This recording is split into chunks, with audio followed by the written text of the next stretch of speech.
Nous sommes au Raz des Sablonnets, qui a été donc construit en 1864, c'est-à-dire que nous fêtons cette année le 150e anniversaire de son existence, ce qui pour moi est un honneur et une grande satisfaction. Et donc je suis là effectivement la 5e génération à m'occuper du Raz des Sablonnets.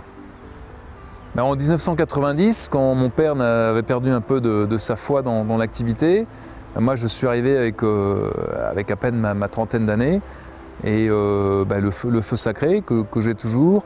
Et donc je ne peux pas parler de poids, d'héritage, mais c'est un challenge, un défi presque au quotidien. Donc il y a quand même pas mal de pression, mais ça reste quelque chose de très ludique et d'agréable à gérer. Alors les sols ici sont sablonneux, comme le nom du haras peut l'indiquer, le Raz des Sablonnets. Et c'est des sols qui sont notamment avantageux l'hiver parce que ils sont sains. Il n'y a pas de problème de gale de boue, de crevasses, choses comme ça. Et on a la possibilité d'irriguer les prairies lors d'un printemps séchant ou d'un été sec. La philosophie du Raz des Sablonnets, c'est d'élever chaque cheval avec l'espoir qu'il sera un jour un très bon cheval, avec tout le mystère de la génétique qui nous dépasse.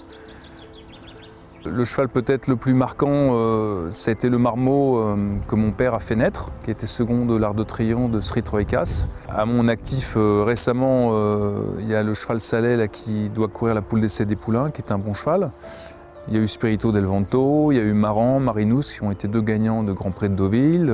On ressort à peu près tous les ans 3 black type par génération. Nous avons donc 3 étalons. Notre vénérable Smadoun qui est né ici, qui a poursuivi sa carrière à l'entraînement également sur le site des Sablonnets.